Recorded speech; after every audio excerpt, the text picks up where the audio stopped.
Lesson 2, Part 2. Let's grow some food.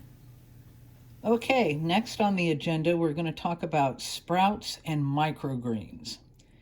Now, when it comes to sprouts, there are two relatively inexpensive ways of doing it. The one way is to buy this little kit that just has the lids, and you then put it on a wide mouth mason jar. And what you want to do is put your seeds in here, fill it up with water, and soak them overnight. And then what you do is 2 or 3 times a day, fill it up with water, swish it around, pour it out. It has these different size of lids come with it.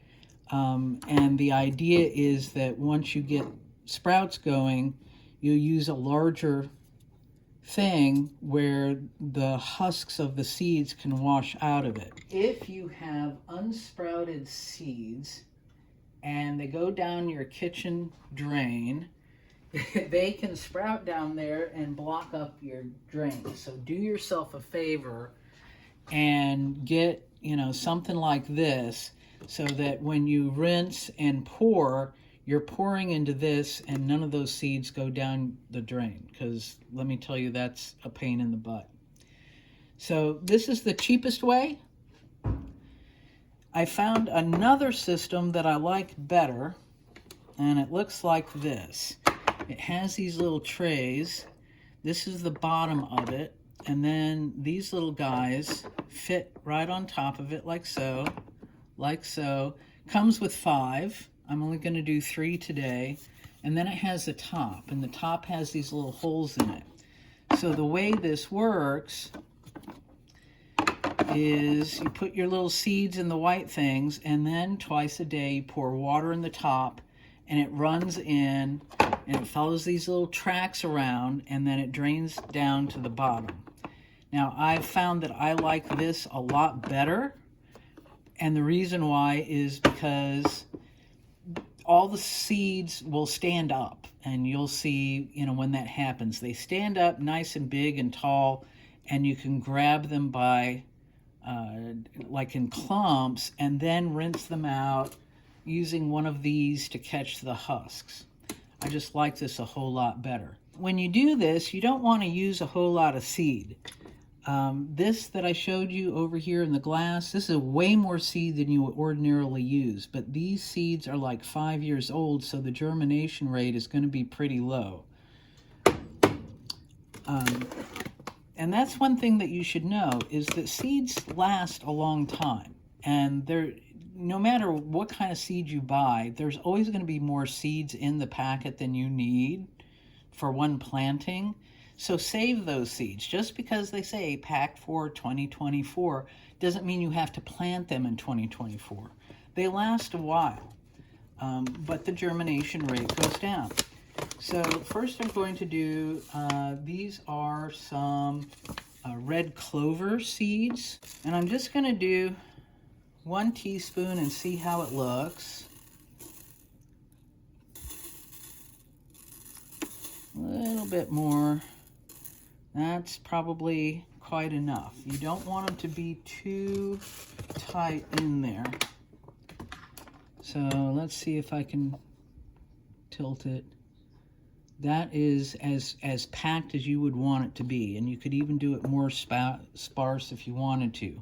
Now, theoretically, I wouldn't need to do anything other than put those seeds in there, but I like to mist them in place, because when the seeds are dry, they have a tendency to run away from water. And then I'm going to use my handy dandy dry marker to mark what it is. And then I'm going to put on my other stack. And then what I'm going to do is some purple top turnips. Turnip sprouts are spicy.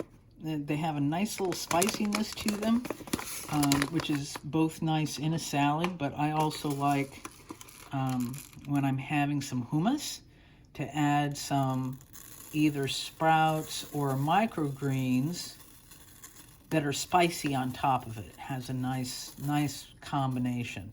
Again, this is 1 teaspoon, and that is way more than what we need here.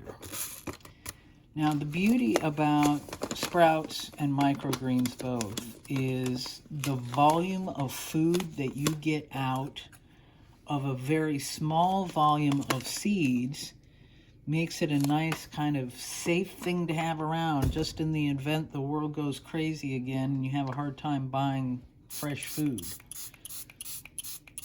Again, I'm spraying it like so. And I'm going to mark it.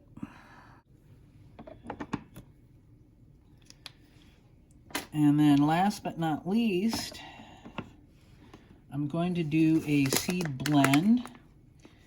This is Superfood Microgreen Mix. Broccoli, purple kohlrabi, radish, collard, and turnip. So again, I'm going to put some in. Not making it too crowded.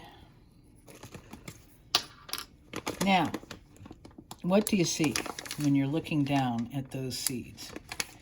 Remember we talked about recognizing seeds? When you look at these seeds, there's a bunch of them that all look exactly alike, and then there's some that don't. Now, these are the radish seeds, right? And the rest of them are brassicas. So the turnip is a brassica, and the broccoli, the purple kohlrabi, collard, all brassicas. You would not be able to pick out one from another. Now, if you were planting these to put them in the ground, on the other hand, once it begins to get its true leaves, there are some things that are fairly easy to tell apart, like the difference between a collard leaf and a broccoli leaf. You can tell those apart. The difference between a collard leaf and a kale leaf, that plant's going to have quite a few leaves on it before you can tell the difference. Okay, so this is Super. If you use this kind of sprouter, always put it in some kind of pan or bowl, because there will come a time when one of these little holes gets clogged up with a little root structure and it'll have a tendency to weep out the side. So you just put it in a bowl, you'll be good to go. Now I'm going to add water to the top. There you see it. See the water dripping down? And the seeds are going to move around, and that's okay.